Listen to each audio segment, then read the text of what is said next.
Today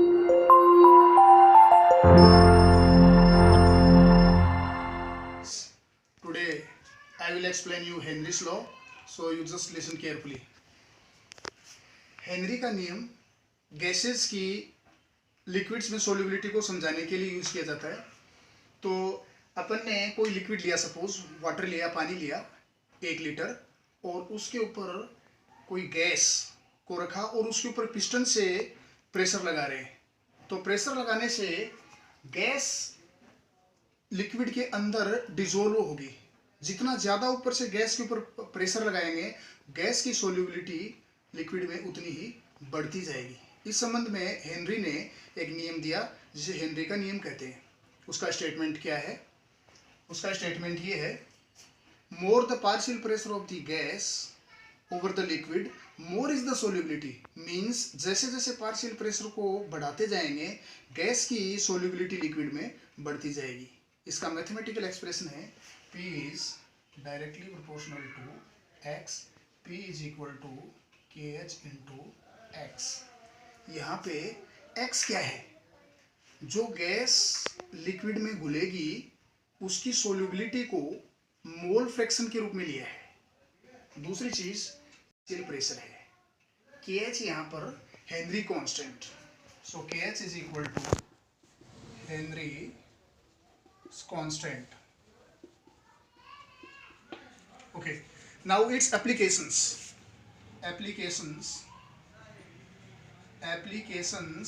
of Henry's law. Very first, scuba diving.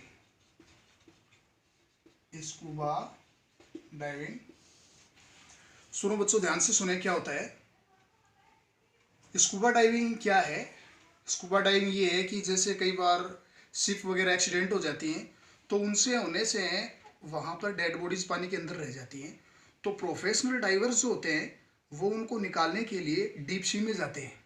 तो deep sea में जाने के लिए वो क्या करते हैं, उनको अपने यहाँ पे ऑक्सीजन का सिलेंडर कैरी करना पड़ता है ताकि वो आर्टिफिशियल पानी में रेस्पिरेशन कर सकें, सांस ले सकें।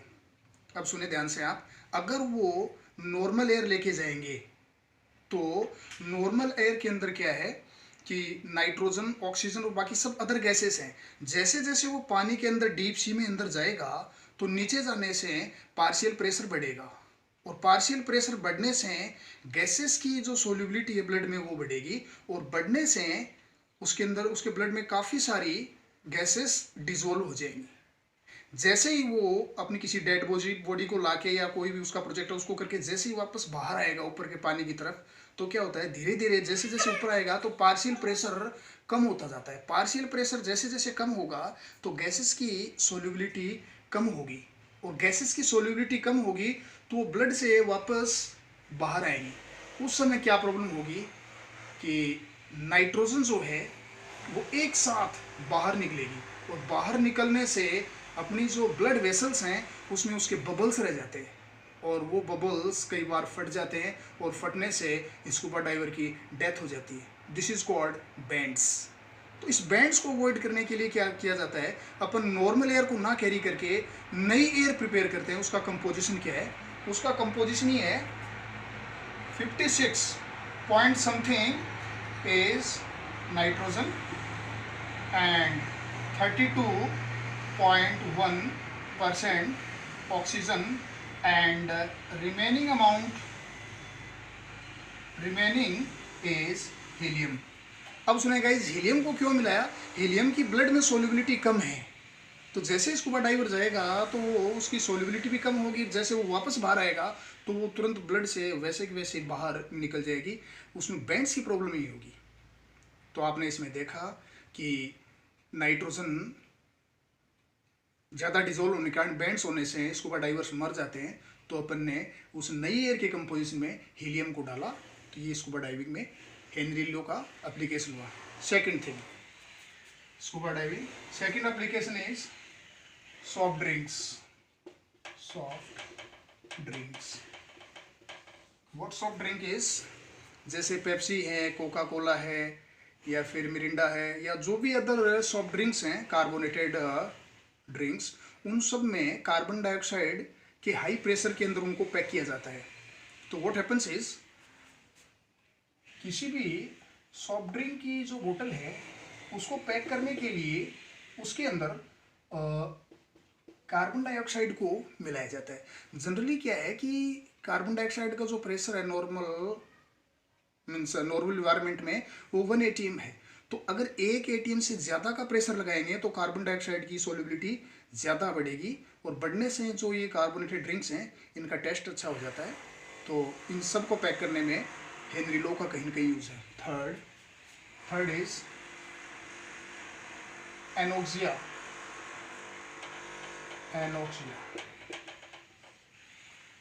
व्हाट एनोक्सिया इज गाइस, जो भी हाई अल्टीट्यूड्स या माउंटेन्स के ऊपर जो पीपल रहते हैं वहाँ पे पार्शियल प्रेशर कम है। जैसे जैसे अपन सी लेवल से ऊपर की तरफ जितनी हाइट पे जाएंगे उतना पार्शियल प्रेशर डिक्रीज होता है, और जितना सी लेवल से नीचे समुद्र में या फिर डीप जाएंगे वैसा वैसा पार्शियल प्रेशर बढ़ता जाता है। तो माउंटेन्स के ऊपर जो लोग रहते हैं हाई अल्टीट्यूड पे, वहाँ पे पार्शियल प्रेशर कम होने से उनके ब्लड में ऑक्सीजन की सोल्युबिलिटी कम होती है, और जिसकी वजह से ऑक्सीजन कम घुलती है, और कम घुलने के कारण उनके शरीर में ऑक्सीजन की मात्रा कम होती है, जिससे वो अच्छी तरह से सोच नहीं पाते हैं, समझ नहीं पाते हैं, तो मेंटली वो वीकनेस फील करते हैं। This disease is called anoxia. So these are the applications of Henry's law. If you like this video you can just subscribe, and I am coming to take my next video. You just wait for that. Thank you guys.